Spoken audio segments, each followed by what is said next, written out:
Good morning guys!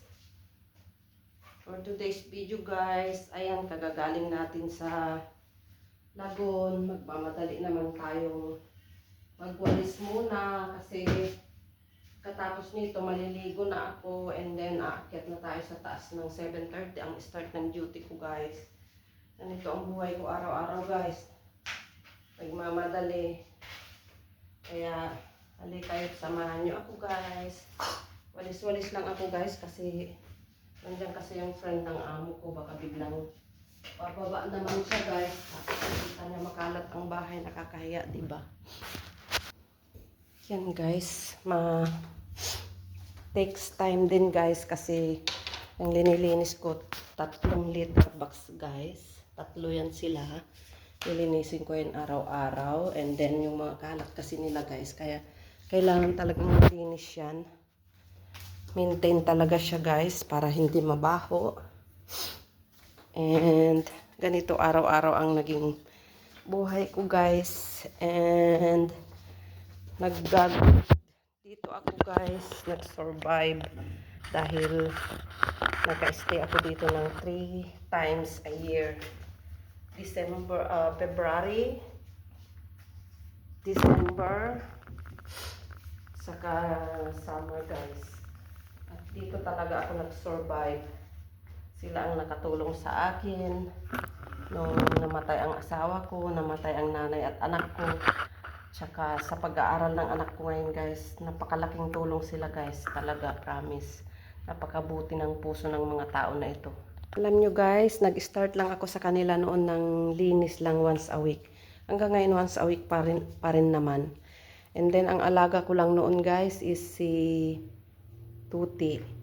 20 years si Tuting inalagaan ko hanggang namatay si Tuti. Napulot naman nila yan si Milo. Ayan si Milo. Yan ang naging kasama ni Tuti noon. Yan si Milo. Yan lang ang alaga ko noon nung namatay na si Tuti.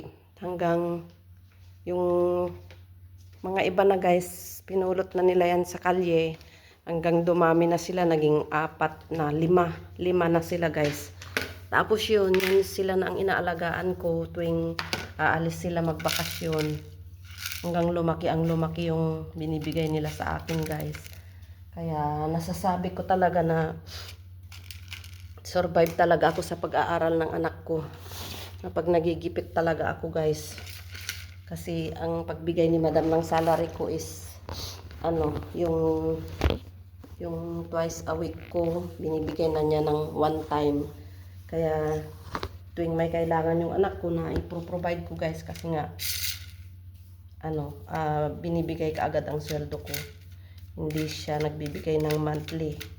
Tapos pagka nagbigay siya ng sweldo ko guys, pag nag-alaga ako, ang laking bagay. Kaya alagaan natin ang ating mga trabaho guys, mahalin natin sila. Maging honest tayo sa kanila guys. Ayan, nakapalis na ako guys. Papalitan ko na lang yung kanilang mga tubig. And then maliligo na ako. Ayan. And then kakain na ako guys. Kakain pala muna ako bago ako maligo. Mas okay siya. So ayan guys, nakaligo na ako. Then may natitira na lang ilang minuto. Pasok na tayo guys. Ayan na guys ang oras. 7:30 ang pasok ko. Susubo lang ako kunti guys. Magmamadali na talaga ako guys. Kain na tayo guys. May kape na rin ako dito. Ayan. Ayan. Guys, kinawawa ni Milo si grabing balahibo niyang nahugot sa niya. Pag-attack niya, grabe. Aywan ko bakit ganyan na yan si Milo. Ano kayang gagawin nila? Madam na naman at ganyan na naman yan sila. Patay. Kain ka guys. Hindi pa ako nakasuklay. Nagmamadali na lang ako guys kasi akyat na ako. Buti lang guys ang pasok ko ngayon dyan lang sa taas. Grabe to si Milo.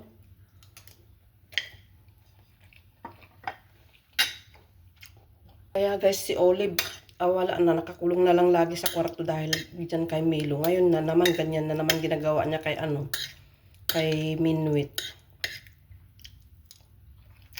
Kay Minwit at saka kay Nung nakaraang araw, si ano lang naman, ang ayaw niya. Si Small. Ngayon, pati si ano na, minuit na, kinakawawa na niya.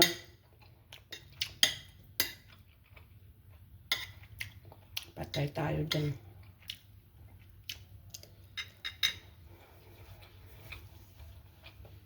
Kape na guys. Ganito ang buhay ko, nagmamadali. 7:30 na, mag-toothbrush pa ako. Ayun guys, nakadetalye na ang buong routine ko sa araw-araw. Ganito talaga araw-araw ako guys, nagmamadali lagi. Minsan late pa rin talaga ako.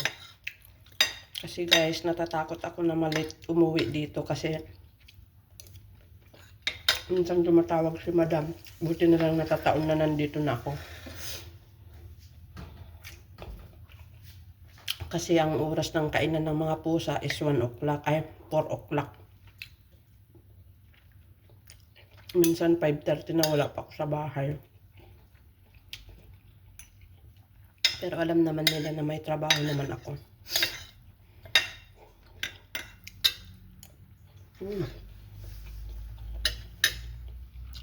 So ayan guys, late na ako kasi tinaguan pa ako ni Small. Ayan guys, late na ako. Ayan ang pusa kong Mia. Bye-bye na guys. Ito na muna. Ubusin ko muna yung kape ko bago ako akyat. Malamig na siya guys.